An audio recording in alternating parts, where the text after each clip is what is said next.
वो सब बात जो आप कह रहे हैं ना, आपकी जो इच्छा है हम समझ रहे हैं। एक्चुअली नौकरी का बात, पलायन का बात, इसमें उतना मसाला नहीं है, उतना मज़ा नहीं होगा, लेकिन हम कह रहे हैं कि बहुत ज़रूरी है। वो सब बात जो है हम करेंगे। हम कहीं भाग, हम एनजीओ थोड़ी हैं सर, पॉलिटिकल पार्टी हैं, देश का मुख्य विपक्षी पार्टी हैं, चुनाव लड़ेंगे, मैनिफेस्टो जारी करेंगे, प्रेस कॉन्फ्रेंस करेंगे, तब ये सब सवाल पूछिएगा और सब सवाल का जवाब देंगे। नहीं तो टा बाई बाई कहेंगे। सर, पलायन का बात आपने कहा, तो बिहार में जो चुनाव होगा उस चुनाव में आपकी सरकार आएगी तब ना आप कुछ कर पाइएगा।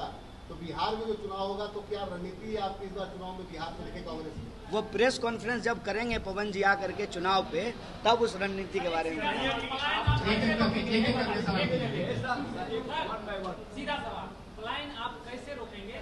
आपके पास सीधा सीधा जवाब, जिस वजह से पलायन होता है उस वजह को रोकेंगे, पलायन रुक जाएगा। पलायन क्यों होता है?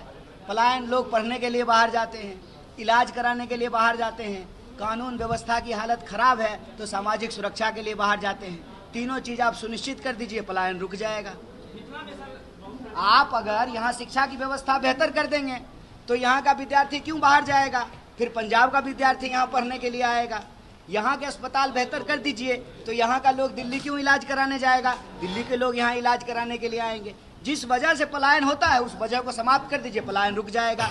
और सिंपल एक जवाब देते हैं, जब पैसा फ्री में तो नहीं पढ़ाता है ना जी, इंजीनियरिंग करने के लिए पूरा देश में जाते हैं तो अपने माए बाप के पैसा से न पढ़ते हैं। तो जब इंजीनियरिंग ही पढ़ना है तो मुजफ्फरपुर में क्यों नहीं पढ़ सकते हैं, दरभंगा में क्यों नहीं, मधुबनी में क्यों नहीं, समस्तीपुर में क्यों नहीं? यहीं इंजीनियरिंग का पढ़ाई करेंगे और यहीं कॉल सेंटर खुलेगा। और अमेरिका की नौकरी से तो यहाँ से भी बैठ करके किया जा सकता है। गुड़गांव और बेंगलोर में ही बैठ के करने की क्या जरूरत है? आप 24 घंटा बिजली की व्यवस्था कर दीजिए, आप 24 घंटा इंटरनेट की व्यवस्था कर दीजिए, तो वहाँ जैसे घर से निकल करके लोग जाता है कैब में बैठ करके नौकरी करके घर आता है, यहाँ भी कैब में बैठ के जाएगा, नौकरी करके घर आएगा।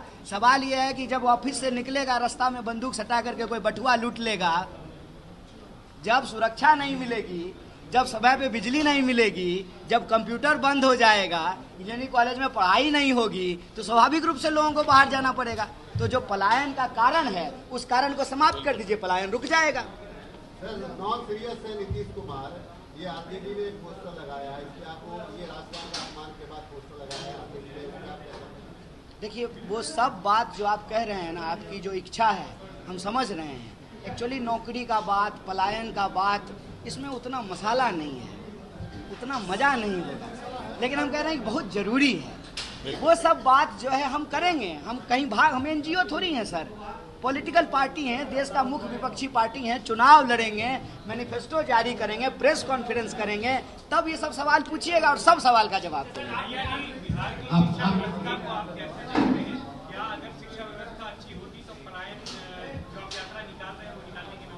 बिल्कुल नहीं नौबत पड़ती। अगर पलायन नहीं होता तो पलायन रोकने की बात नहीं करनी पड़ती। अगर आप सत्ता में आएंगे, एक इनका सवाल ले लेते हैं।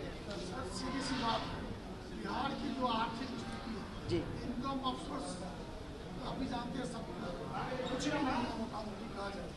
आप पलायन रोकने की बात करते हैं, रोजगार देने की बात करते हैं, लोगों को सैलरी कहाँ से देंगे, कहाँ से रोजगार उत्पन्न करेंगे, और इनकम ऑफ सोर्स के लिए आप क्या करेंगे कि बिहार की अपनी कुछ इनकम हो, व्यवस्था हो? क्योंकि केंद्र के भरोसे आज भी बिहार सरकार चल रही है, ये भी याद सकते हैं। और कल हो करके बिहार जो भी राज्य हो उनको अपना इनकम नहीं है तो भी केंद्र के भरोसे ही चलती है। और आपका केंद्र में क्या है और बिहार में क्या है, क्योंकि आप 2025 में चुनाव के लिए आ सकते हैं, कैसे आप? देखिए, सबसे पहली बात तो ये कहना कि बिहार में इनकम के सोर्स नहीं है, गलत है। अगर इनकम का सोर्स नहीं होता तो पटना में ताज होटल नहीं खुलता। अरे हमारे आपके लिए तो ताज होटल नहीं खुला है, जो लोग पैसा कमा लिए हैं उन्हीं के लिए ताज होटल खुला है। और अभी हम आ रहे थे रास्ते में सर, समस्तीपुर से दरभंगा की तरफ, तो बड़ा बड़ा स्कूल खुला हुआ था, जीडी गोयनका और तमाम, तो उसमें जिसके पास पैसा है उसी का बाल बच्चा पढ़ रहा है। तो ऐसा नहीं है कि एक क्लास के पास पैसा नहीं है, पैसा है और वो पैसा यहीं कमा रहे हैं। यहाँ आप जो है किसी भी डिपार्टमेंट में चले जाइए, कोई डिपार्टमेंट बिना कमीशन का तो चल नहीं रहा है, तो कमीशन वो खा कहाँ से रहे हैं? इसका मतलब सरकार के खजाने से पैसा खर्च हो रहा है। पैसा नहीं है तो एमएलए को सैलरी कहाँ से आ रहा है? एमएलए को सैलरी आ रहा है ना, एमएलए के लिए घर बन रहा है ना, मुख्यमंत्री के लिए घर बन रहा है ना, जो बड़े बड़े कार्यक्रम होते हैं सरकारी, उसमें पैसा खर्च हो रहा है ना। ये प्राथमिकता का सवाल है सर, और प्राथमिकता का सवाल है, और प्राथमिकता जहां है वहां पैसा खर्च हो रहा है। हम आपको याद दिला देते हैं, अभी हमारी यात्रा ढाका से होकर के दरभंगा आई है। ढाका में भारतमाला प्रोजेक्ट बन रहा है। भारतमाला प्रोजेक्ट क्यों बन रहा है, किसके लिए बन रहा है? बिहार में जब कुछ है ही नहीं तो रोड क्यों बन रहा है? बिहार में है, बिहार में वो है जिसके लिए दुनिया तरसने वाली है। बिहार में है पानी, और पानी, याद कीजिएगा मेरा यह बात, ये प्रेस कॉन्फ्रेंस याद कीजिएगा, आज बोल रहे हैं, पानी पेट्रोल से भी ज्यादा कीमती होना है, क्योंकि पेट्रोल पीने से प्यास नहीं बुझती है। पानी की जरूरत सबको है।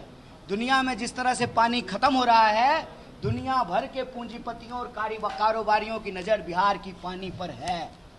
और जब इंडस्ट्रियलाइजेशन होना था तब इंडस्ट्रियलाइजेशन नहीं हुआ है, और जब इंडस्ट्री अब ऑटोमेटिक हो गया है, जहां लोकल लोगों को रोजगार नहीं मिलेगा, तब ये जो है छोटा छोटा यूनिट लेकर के आ रहे हैं ताकि यहाँ के पानी का दोहन किया जा सके। ये जो बड़ी बड़ी सड़कें बन रही हैं हमारे आसपास, हमारे पास तो इनकम ही नहीं है, तो सड़क बना रहे हैं किसके लिए?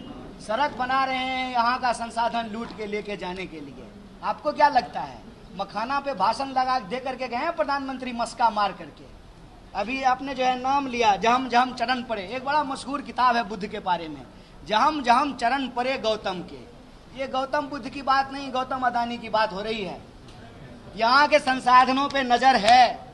मैं चुनाव की बात नहीं कर रहा हूँ, चुनाव होगा तो इस पे बोलेंगे और एकदम धमक के साथ बोलेंगे। एन केन प्रकारेन साम दाम दंड भेद बीजेपी चाहती है उसका मुख्यमंत्री बने, और बीजेपी का मुख्यमंत्री बनने का मतलब है कि बिहार के संसाधन अदानी के हाथ में पहुंचे। संसाधन नहीं है, रेवेन्यू नहीं है, तो इंटरेस्ट क्यों है भैया? इतना इन्वेस्टमेंट क्यों हो रहा है पॉलिटिक्स में? पॉलिटिकल पावर को कब्जा करने के लिए प्राथमिकता का सवाल है। कहते हैं नीति बनती है जब नियत होता है। नियत होगा तो बिहार के पास क्या नहीं है? आप याद कीजिए 1952 का बिहार। 1952 का बिहार भारत का सबसे पिछड़ा राज्य नहीं था, दूसरे नंबर का राज्य था 1952 में। हमारा जो है पर कैपिटा इनकम आप उठा करके देख लीजिए। जानबूझ करके इसको बर्बाद किया गया है, जानबूझ करके जो इसको लेबर फैक्ट्री बनाई गई है। और मैं डंके के चोट पे कहता हूँ, what Bihar has been serving to the country, India has serving to the world. हाथ में हथकड़ी लगा करके पंजाब और हरियाणा के मजदूर भेजे गए हैं ना। जो हमारे साथ देश के भीतर होता है, हमारे देश के लोगों का के साथ वो देश के बाहर हो रहा है। और यह जो डंका बजने की बात है, विश्वगुरु बनने की बात, यह सिर्फ प्रचार है। हकीकत यह है, वो कहावत है ना, गौर भूंजी भांग नहीं। जब तक आपके कोठी में अनाज नहीं होगा, जब तक आपके घरों में किताब नहीं होगा, जब तक परिवार के लोगों के बीच में आपसी मेल और सम्मान नहीं होगा, देश तरक्की नहीं कर सकता है। इसीलिए साजिशन बिहार को लड़ाया जा रहा है। बिहार को लड़ाने का, नफरत की आग फैलाने का साजिश क्या है? साजिश यह है कि यहाँ के रिसोर्स पे नज़र है। ये मत कहिए कि बिहार के पास अपना कुछ नहीं है। बिहार के पास अपना सब कुछ है, और सबसे बड़ी चीज़ है ह्यूमन रिसोर्स। मानव शक्ति से ज़्यादा बड़ा ताकत क्या हो सकता है? मानव शक्ति एक, खाने के लिए जो है फूड, सारा फूड पार्क खोलने का तैयारी हो रहा है। और जल जो है वो पेट्रोलियम से भी ज़्यादा कीमती होने जा रहा है। बिहार को सिर्फ और सिर्फ एक नीति निर्धारण की ज़रूरत है, जिसके लिए एक पॉलिटिकल विल की ज़रूरत है। और पॉलिटिकल विल आएगा कैसे? तो जो बिहार का प्रभावित युवा वर्ग है वो निराशा को छोड़ करके संघर्ष को अपनाए, इस यात्रा से जुड़े, हम ये लड़ाई